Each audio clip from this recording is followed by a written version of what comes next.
करता था।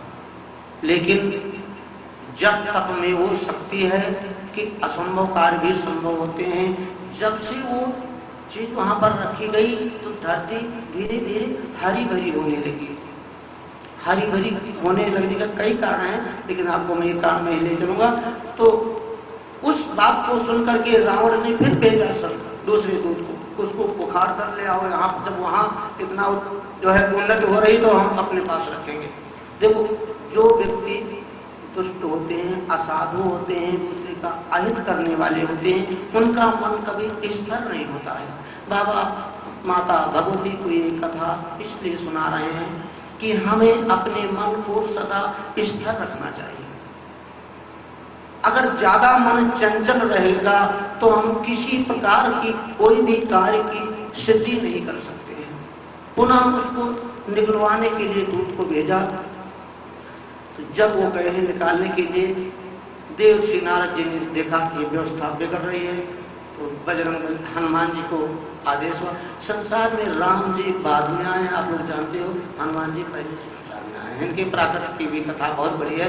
हनुमत कथा में कभी भगवान की कृपा हो, 7 दिन 9 दिन चली तो हनुमान जी का पूरा चरित्र हो सकता है। ये कैसे आए, इनके 5 मुख होते हैं, इनका क्या प्रयोजन है, अलग अलग जो है ग्रंथों में अलग अलग वर्णन किया गया है।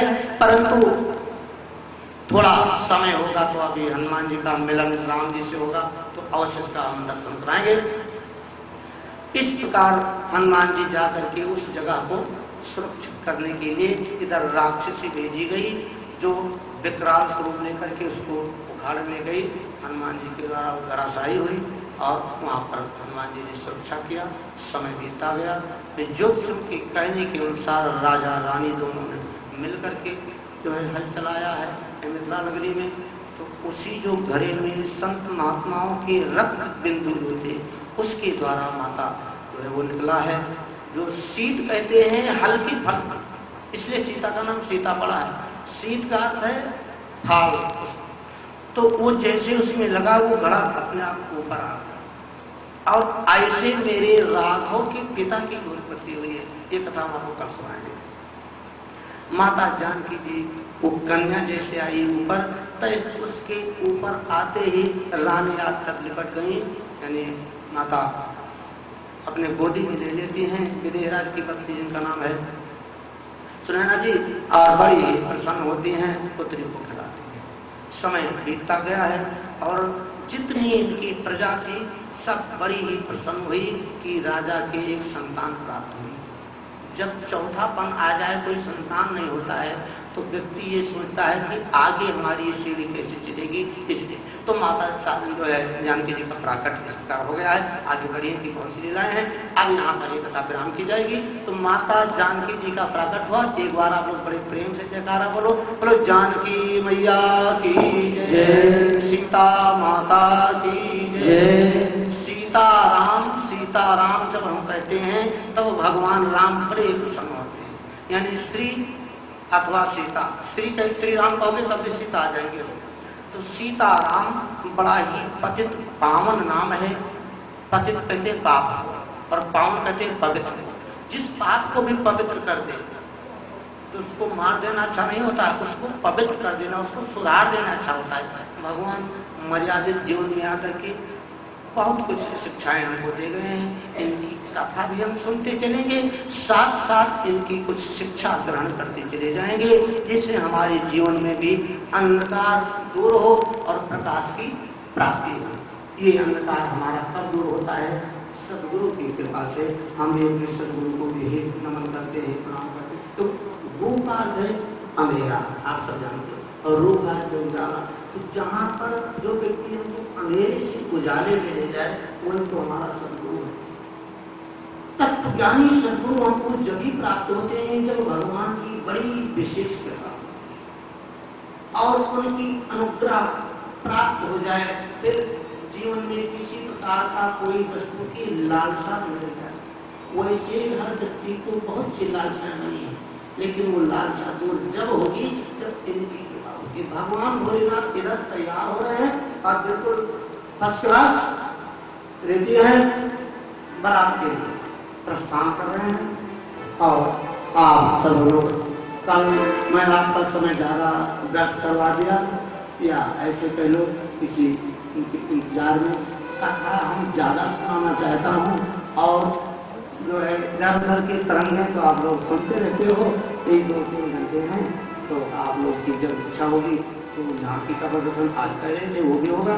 इधर भगवान भोलेनाथ जब चलेंगे तो जब बारात निकट पहुंचती है कुछ समय की कथा का वर्णन हमारे कुछ बाबा गोस्वामी जी कर रहे हैं कि कैसे प्राप्त हो रही है।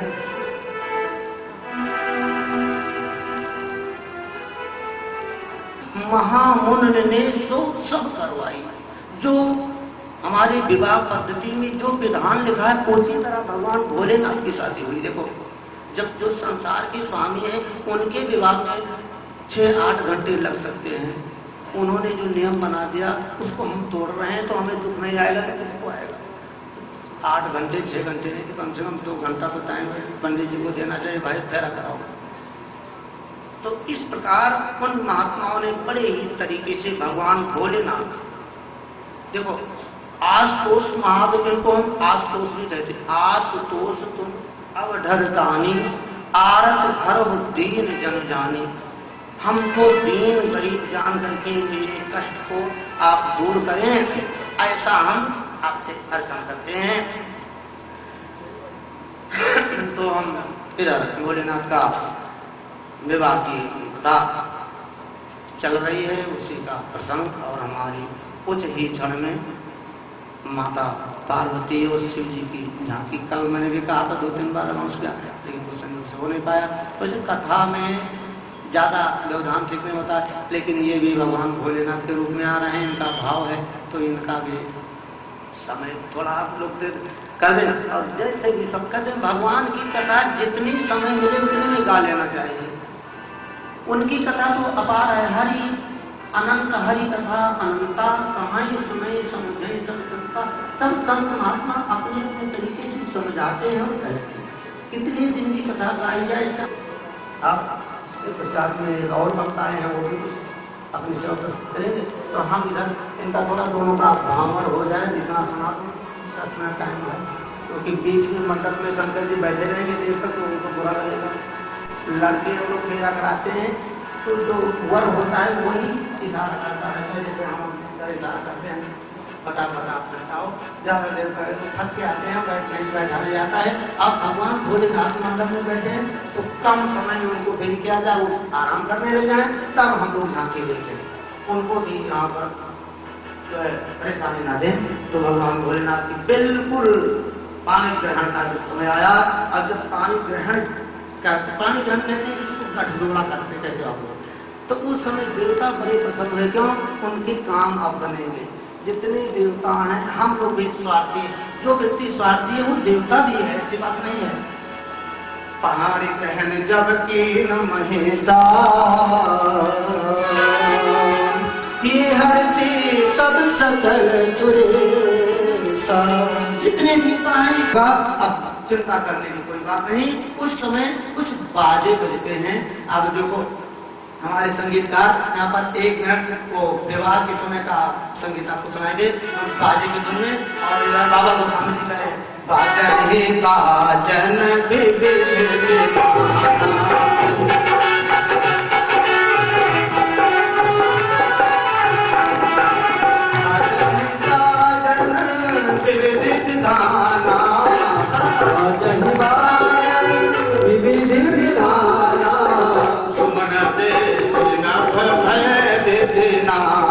आप लोग भी भूल के बना रहे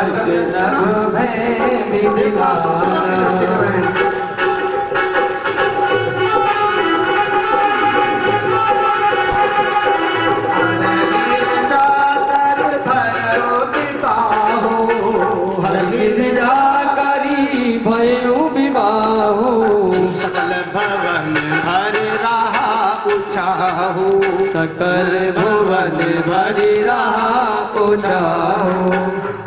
राम सिया राम सिया राम सिया राम राम सिया राम सिया राम सिया राम राम सिया राम सीता राम सीता राम राम सिया राम सिया राम सिया राम।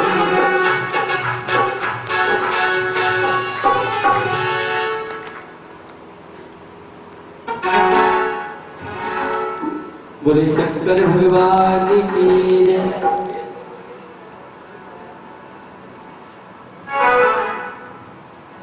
आइए ऐसा समझिए, ऐसा ध्यान करिए कि हम आप सभी भोलेनाथ के बारात में जा रहे हैं और वहां का जो दृश्य है आप भजन के माध्यम से सुनते किस प्रकार से बारात सजी हुई है, भोलेनाथ सजे हुए हैं और राजा हिमाचल की